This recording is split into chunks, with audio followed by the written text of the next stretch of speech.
Yo, what's good? What's going on, man? Salute to everybody tuning into the channel, man. It's your boy Acito. Let's get right into it, man. Eazy the Block Captain. Eazy the Block Captain makes a tweet after URL has their Smack Volume 11. Now, if you ask the streets, you know what I'm saying? They saying this is the worst Smack volume ever.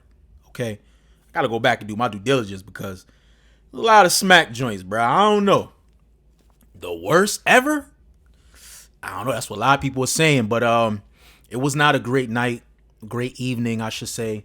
You had cancellations. One of the battles, who was it? P versus Ace. We didn't find out to the day of, so I don't know if there was a last minute emergency. I believe Ace was in the building. P put a tweet out later, basically saying that they were gonna make up the battle. Charlie Clips versus Chef Trez was a little underwhelming, but still in all, they all completed all 3 rounds. Chess versus Miss Hustle. Miss Hustle put on a phenomenal performance. Chess throwing up, choking. Not a good battle. New Jersey Twerk versus T-Top was not a good battle. I had T-Top taking the battle 2-1, but Twerk was just choking, just repeating his bars throughout the whole battle. He didn't look himself. It just wasn't a good event. You know what I'm saying? They had a couple highlights, with Ocho Cinco and DNA and Clips, but for the most part, the whole timeline was just like, damn, this shit is crazy. $60 for this, $40 for this. And Eazy the Block Captain makes a tweet basically saying URL. All right, URL, call me. Let's make it right. So I'm just like, okay. I've seen this nigga Eazy, make a couple of tweets here and there. He'll, say certain things in regards to trying to, I guess, make amends with URL. Let him tell it, last year, this man pretty much was just like, I will never battle on that platform again. He was really adamant about that, and a lot has changed since then, from the audio leak, with Remy and the whole Pat Pooh situation. A lot of shit has happened since then. So who knows as far as his relationship with Remy? We still don't know if she's still managing him, if she's still involved in battle rap. Eazy put a tweet basically something about the Chrome anniversary, and he also said the Trenches anniversary. Like 2 cards were supposed to be coming up. But like I said, we've yet to hear from Remy. Now, since then, Eazy pretty much, once he finally felt it was comfortable to go live, he kind of just went bonkers on the whole entire battle rap community, media, bloggers, everything. Pretty much saying, they don't need us. He doesn't need us. We got bloggers like battlers like himself and DNA and Goods, and that we're irrelevant. He don't need us. You know what I'm saying? We need him. And since then, you know what I'm saying? Like, bloggers are still, accelerating. They're still, putting up good numbers. My channel is growing. I ain't talking about, he's like the first time I talked about a nigga in a minute. You know what I'm saying? And to me, this is just my personal opinion. He's suffering from that. His Trenches cards are not getting enough publicity. People are not really talking about it. You may see 1 or 2 bloggers, but the big guys, nobody talking about that. I don't see Jay Black on Champion talking about it. I see Piperboy, show some love to some of the guys. Like I hear Muop and Jay Moore. I'm hearing those 2 guys a whole lot. And I will check them out once they come across my desk. But for me, I was just like, man, I'm not recapping or talk about anything affiliated with that guy Eazy, because I felt it was a spit in the face to bloggers, to media that was very neutral and that was covering pretty much, everything, the bad, the good, the ugly, everything. You know what I'm saying? And for him to just pretty much say, F y'all niggas, I don't need y'all niggas, was crazy to me. And then I seen bloggers still recapping, still, talking about the Trenches tournament. I'm like, yo, this dude just said F us, bro. You know what I'm saying? Now, I know a lot of people say if you don't say a name, it don't apply. If it don't apply, don't let it fly. I get that, but nah, bro. So for me personally, I feel like he knows, like, all right, he still does, kind of good views as far as when he blogs, but you notice the numbers that are getting the most traction is drama related. The whole battle fact shit. You know what I'm saying? Did him going up there talking about Cap's situation with Debo. You know what I mean? So is he really getting views for the battles and the work? I don't think so. Like those trenches tournaments, like I haven't even looked at his channel. You know what I'm saying? I don't think they're really getting astronomical views like that. You know what I'm saying? And a lot of his battles, like the Reed battle, who else?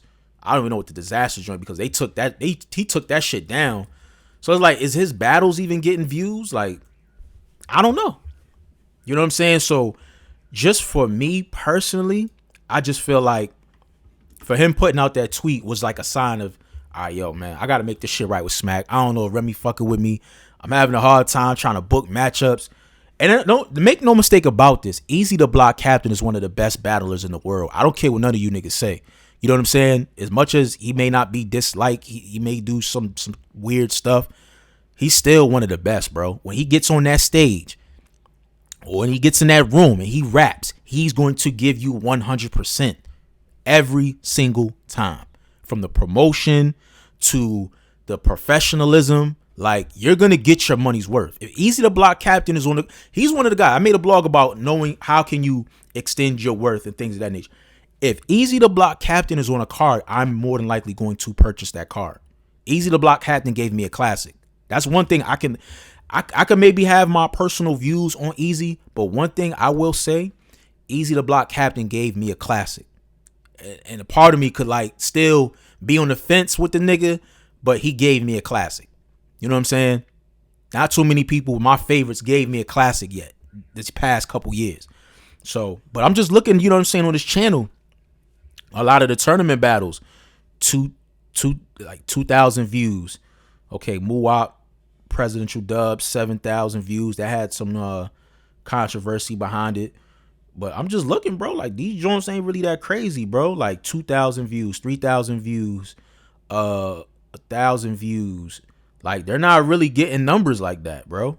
So the algorithm may not really be algorithming. You know what I mean? And he's looking for an opportunity to go back to URL to amend that relationship. Now, do I want to see it? Absolutely. I would love to see him go back and, you know, reconcile that. But I think too much damage has been done.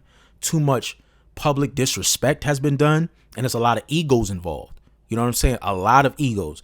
And for me, I think if URL was to take Eazy back or to do a contract or do some sort of business with him at this moment, I think it sets a bad precedent to the rest of your roster, that it's okay to disrespect or break contracts or, you know, do little things, and later down the line, y'all still gonna spin the block and, you know, book me again. So I think a lot has to be publicly said as far as apologies and things of that nature. And because I know how ego driven some of these guys are, that's not going to happen due to, you know, their egos. I don't see him coming back to URL. You know what I'm saying? I don't see it. And I personally feel like they took what Eazy did very personally. Very personally. You know what I'm saying? And from what I was told behind the scenes, that they were trying to do everything in their power to make the Hitman and Eazy, you know, battle happen, but make it happen where URL doesn't look like they got finessed out of a situation. You know what I'm saying? But I don't know, man. You know what I'm saying? I know Eazy, bro. Had you never would have made that comment about the bloggers, I think the trenches probably would have been doing really good as far as numbers wise. You probably would be doing 20, 30, 40,000 on a lot of these battles. But because, you know, of your public disrespect towards the media, the bloggers, you know, your fellow battlers in the community, the fans, I feel like, bro, like you kind of just set yourself up, you know. And I'm curious to see, you know, what's going to be said from Smack and URL. I know No Bars, he asked Beasley about them spinning the block back on with Eazy, and Beasley was just like, man, you asked me this, you ain't say you was gonna ask me so on camera. He ain't really had no comment on it, you know what I'm saying? And he didn't say no, he didn't say yes, but that's definitely, he said, a conversation definitely needs to be had. And I agree. A lot of things need to be ironed out. Apologies, public apologies, just like K-Shine when he went on this slandering them niggas. A public apology needs to be had before they can reconcile and do business. You know what I'm saying? So I don't know if that will happen, but time will tell. But let me know what y'all think in the comment section. Subscribe to the channel. Follow me on all social media platforms at AceIsWorking. Hit the like, y'all. I appreciate it. It's your boy Acito. I'm out. Peace. Shout out my nigga Ace, man. One of the lifelines of this culture, man. As a battle rapper, we look forward to these reviews, gangster. What up, though? It's Calico, Landslide, fucking with Dedication TV. Subscribe to the network. Woosah. Don't forget the extra 8, man. Shout out to the Brody, man. Shout out to Dedication TV. Shout out my nigga Eazy, man. Me being from New Orleans, I'm a super Lil Wayne fan, so I could appreciate anything dealing with the dedication.